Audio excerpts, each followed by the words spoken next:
अस्सलाम वालेकुम students, hope so आप खैरियत से होंगे। आज की जो हमारी न्यू वीडियो है वो है first year chemistry chapter 1 important long question जो है उनको हमने डिस्कस करना है कि वो किस किस स्टेटमेंट के साथ आते हैं और कैसे कैसे बोर्ड के अंदर ये वाले क्वेश्चन आते हैं।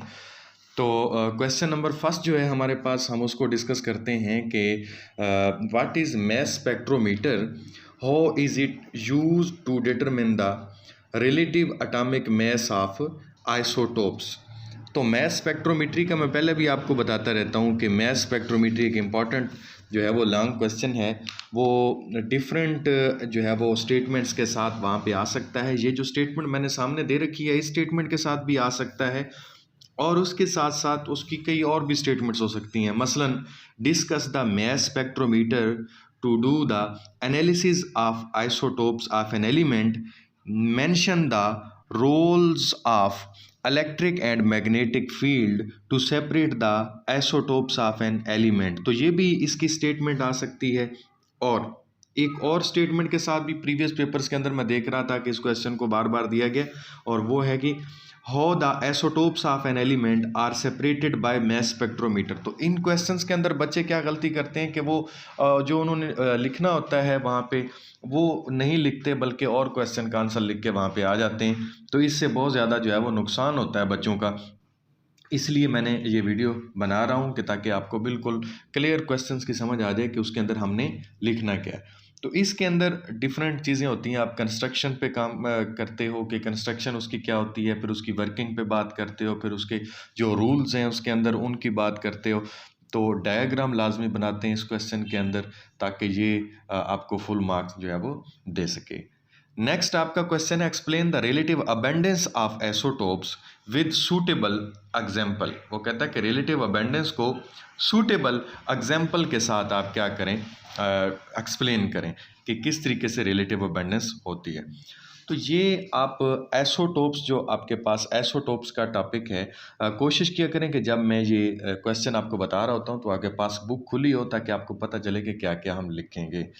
तो ये क्वेश्चन इस तरीके से भी आ सकता है, ये भी एक इम्पॉर्टेंट स्टेटमेंट है इसकी। लेकिन एक और स्टेटमेंट के साथ भी ये क्वेश्चन बार बार देखा गया, और वो कौन सी स्टेटमेंट है? वो स्टेटमेंट है what are isotopes, how do you deduce the fractional atomic masses of element from the relative isotopic abundance. और वो कहता है, साथ में कहता है कि इसकी एक एग्जाम्पल भी आप दें। तो इस स्टेटमेंट के साथ भी ये वाला क्वेश्चन आ सकता है, तो आपने हर हवाले से इसके लिए तैयार रहना है। तीसरे नंबर पे लॉन्ग क्वेश्चन है यहाँ पे, describe the combustion analysis for the determination of the percentage of carbon, hydrogen and oxygen in an organic compound. तो ये इंतहाई इम्पोर्टेंट क्वेश्चन है, और इसके लिए मैं आपको बताऊं कि ये जो क्वेश्चन है किन किन स्टेटमेंट्स के साथ आता है और कैसे कैसे आप इसको जो है वो कर सकते हो। क्योंकि ये इसका रिलेशन है एम्पिरिकल फार्मूला से। एम्पिरिकल फार्मूला अगर आपको आता है तो आप इस क्वेश्चन को अच्छे तरीके से सॉल्व आउट कर सकते हैं। लेकिन मसला ये है कि एम्पिरिकल फार्मूला के क्वेश्चंस का आपको पता होना चाहिए कि क्वेश्चन आते कैसे कैसे। सपोज मैं इसी क्वेश्चन के आपको एक और स्टेटमेंट में बताता हूँ, वो भी एम्पिरिकल फार्मूला का हिस्सा है, लेकिन एम्पिरिकल फार्मूला एक सिंपल है, एक कंबशन एनालिसिस से है।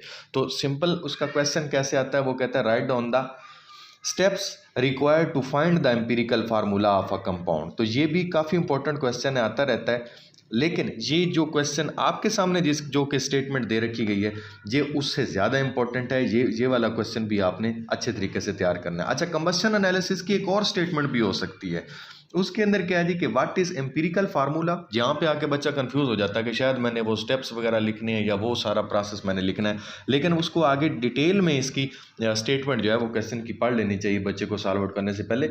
Discuss how empirical formula is determine by combustion analysis. तो जहाँ पे कंबशन एनालिसिस की बात आ गई तो यहाँ पे फार्मूला भी उसका अपना लगेगा, कंबशन एनालिसिस वाला लगेगा, क्योंकि यहाँ पे हमारे पास कार्बन, हाइड्रोजन और ऑक्सीजन हमें गिवन नहीं है। हमने कार्बन डाइऑक्साइड से फाइंड करना है कार्बन को, और वाटर से फाइंड करना है हाइड्रोजन को। तो यहाँ पे फार्मूला टोटली क्या होगा, चेंज होगा। तो एक चीज़ और आपने देखनी है, यहाँ पे लाजमी देखनी है, उसको आपने अच्छे तरीके से सॉल्व कर लेना है। इसके बाद क्वेश्चन है जी, define term limiting reactant, how it control the amount of product, give example.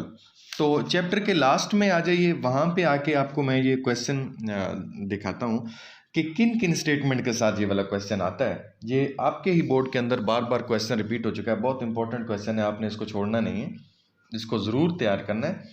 Define limiting reactant, how it control the amount of product, give to example. ये तो मैंने यहाँ पे स्टेटमेंट दी गई, इसकी और कौन सी स्टेटमेंट हो सकती है? ये डिफाइन भी पूछ सकता है आपसे शॉर्ट क्वेश्चन के अंदर, इसके एग्जाम्पल भी दे सकता है कि कौन सी एग्जाम्पल होती है इसकी। अच्छा, यहाँ पे लॉन्ग क्वेश्चन में आता है what is limiting reactant, write the steps to identify a limiting reactant. Limiting reactant को आइडेंटिफाई कैसे करते हैं उसके स्टेप्स लिखें। ये शॉर्ट में भी दे सकता है, यहाँ पे लॉन्ग का भी हिस्सा है। How it control the amount of product with example. तो ये भी बात वही कर रहा है, लेकिन थोड़ा सा इसके अंदर जो है वो यहाँ पे चेंज है, जिसका आपने बाखूबी पता चल गया होगा आपको। इसने आपने कोशिश करनी है कि इसको इसी तरीके से तैयार किया जाए। नेक्स्ट आपके पास क्वेश्चन है जी, define and explain the concept of mole and Avogadro number. Mostly तो हम इस क्वेश्चन को शॉर्ट क्वेश्चन पे के तौर पे तैयार करते हैं, लेकिन याद रखिएगा कि ये क्वेश्चन अगर दोनों को मिक्स कर देना, मोल को और एवोगैड्रो नंबर को, तो ये लॉन्ग के तौर पे भी आ सकता है, इसकी ये स्टेटमेंट भी हो सकती है, और ये अलग से मोल का क्वेश्चन भी आ सकता है। जैसे कि आपने ये क्वेश्चन तैयार किया होगा तो उसमें आपने देखा है कि सबसे पहले आप डिफाइन करते हैं मोल को, और उसके बाद आप जो है वो उसके डिफरेंट उसकी एक्सप्लेनेशन लिखते हो, साथ साथ में एग्जांपल भी देखते हो, फार्मूला यूनिट के लिए, आयन के लिए, मालिक्यूल के लिए, एटम के लिए। तो ये सारी चीज़ें आप वहाँ पे देखते हैं तो आपको पता चलता है कि ये जो है वो मोल भी एक लॉन्ग क्वेश्चन बन सकता है। तो आपको पता होगा इस चीज़ का, आपने तैयार भी किया होगा, लाजमी तैयार भी कीजिएगा। नेक्स्ट क्वेश्चन है what is yield, explain types, why theoretical yield is always greater than the actual yield. अब इस क्वेश्चन को लास्ट पे आप देख सकते हैं, जहाँ पे यील्ड का क्वेश्चन दिया जाता है, आपको बाज़ औक़ात एक डिफरेंस भी दिया जाता है थ्योरेटिकल और एक्चुअल यील्ड के अंदर। थ्योरेटिकल और एक्चुअल यील्ड में डिफरेंस भी आप शॉर्ट क्वेश्चन के तौर पे देख लें, वो भी आता रहता है। लेकिन वहाँ पे एक और लॉन्ग क्वेश्चन भी आ सकता है यील्ड का, जो कि मैंने अभी आपको ये बताया। इसकी स्टेटमेंट्स और भी हो सकती हैं। वो कौन सी स्टेटमेंट्स हो सकती हैं? What is the difference between actual yield and theoretical yield, why actual yield is less than theoretical yield. ये भी स्टेटमेंट आ सकती है, थोड़ी सी चेंज है, इसका आपको अच्छे तरीके से पता चल जाता होगा। अच्छा, एक और मैं चीज़ यहाँ पे ऐड करता जाऊँ कि बाज़ औक़ात ना 2 से 3 डेफिनेशंस को मिक्स करके भी एक लॉन्ग क्वेश्चन वो बना देता है। कैसे भला? सपोज एक क्वेश्चन है what do you mean by the term. आप टर्म कह के आगे वो 3-4 टर्म्स दे देगा। सपोज आइसोटोप है आपके पास है, एम्पिरिकल फार्मूला है, मालिक्यूलर फार्मूला है, मालिक्यूलर आयन है, ठीक है, यील्ड ऑफ केमिकल रिएक्शन है, ग्राम एटम है। तो इस तरह की 4-5 वो टर्म्स दे देता है, कहते हैं इनको डिफाइन करो और एक्सप्लेन करो कि इनके एग्जांपल्स क्या हैं। तो ये 4 नंबर का लॉन्ग क्वेश्चन आपको वो इस तरीके से भी दे सकता है। अच्छा, एक और क्वेश्चन है what is stoichiometry, state condition of the stoichiometry. तो अब ये स्टिशियोमेट्री वाला जो क्वेश्चन है, इसके लिए ये लिमिटिंग रिएक्टेंट के साथ ही आप इसको देख सकते हो कि स्टिशियोमेट्री हमने मैस मोल, तो ये हमने सारी इसकी जो है वो एक्सप्लेनेशन में चीज़ें डिस्कस की थी। अब इसको देखिए कि यहाँ पे क्वेश्चन कैसा बनता है। एक तो आप सबसे पहले तो उसकी डेफिनेशन लिखेंगे ना, कि ये रिएक्टेंट, प्रोडक्ट और इनका रिलेशनशिप है, this that, balance chemical equation का, ये सारा आगे आप लिखते जाएंगे। और इसके साथ में आप इसकी कंडीशंस दी हुई हैं, ये कंडीशंस भी आपने क्या करनी है, सारी इसके अंदर लिखनी है। अगर इस स्टेटमेंट के साथ क्वेश्चन आए तो, अगर किसी और स्टेटमेंट में आए, मसलन आपके पास क्वेश्चन आ जाता है व्हाट इज स्टिशियोमेट्री, गिव अजम्पशन, उसके अजम्पशन भी लिखें वहाँ पे ऊपर दिए गए क्वेश्चन के अंदर।